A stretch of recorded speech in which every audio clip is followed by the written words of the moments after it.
Hello, I'm John, and thank you for joining me again on this series of videos looking at how to improve our scale playing.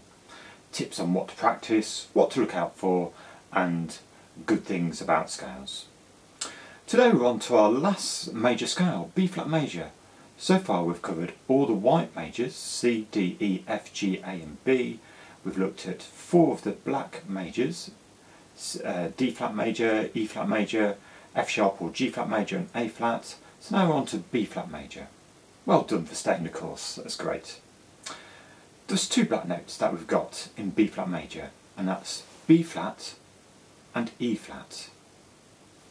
If I was going to play the right hand, I could go this, like this.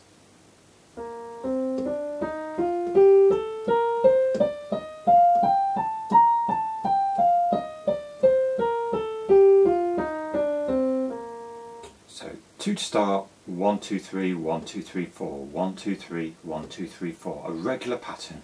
Whatever happens on the first octave happens on subsequent octaves as well. Some people prefer to start with their 4th finger, and that's fine too, because then every time you play a B flat, it will still be your 4th finger. So if you prefer to do that, that's fine. In the left hand, we've got a 3rd finger that we're starting with, and again it's 3rd finger alternating to the 4th finger. So 3rd on the B flat, 4th on the E flat, 3rd, 4th, and then going down as well.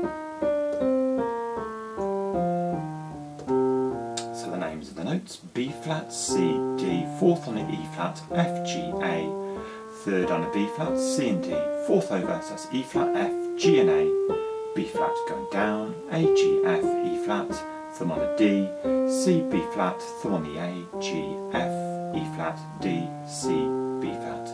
And just like we've said in all of these videos so far, it doesn't matter if you're playing hands separately, hands together, or we're going upwards or downwards, however many octaves it is, whatever you're doing with the first octave, the fingering will be the same for subsequent octaves. So this is how it goes.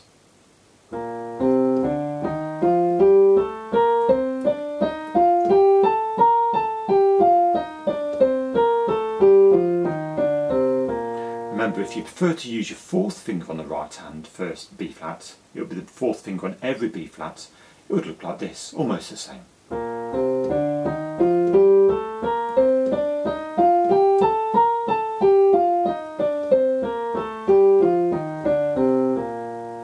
So that's B flat major.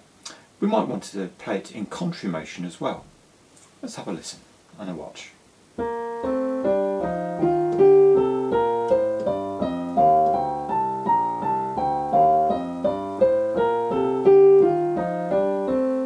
Let's just play it again a little bit slower and talk ourselves through it too.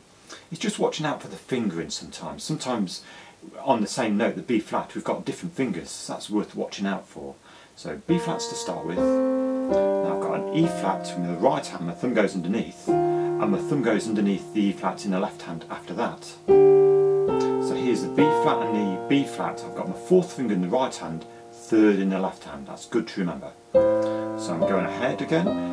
Thumb after the E flat in the right hand, thumb after the E flat in the left hand, and again I've got my 4th finger and my 3rd finger in the left hand. 4th finger in the right, 3rd finger in the left. Coming back in. So I've got my 4th finger on that E flat, but 3rd finger on that E flat. Then I've got my 4th finger on this B flat, but in the left hand I've got my 3rd finger. 4th finger on that E flat, 3rd finger on the E flat in the right hand, and job's done. Let's do it one more time.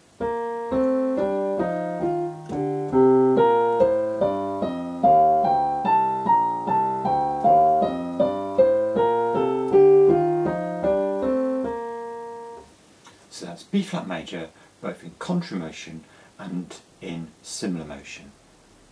As we've mentioned before, it's a really good idea, really important, to practice all of these major scales in a slow, methodical and systematic way. There's lots of ideas on the website, anitamusiclessons.co.uk, and then there's a page on playing scales. But it's so important to make sure that you know what the notes are, have the same fingering and correct fingering as well in every octave. You know where the starting note is and how many octaves you need to play.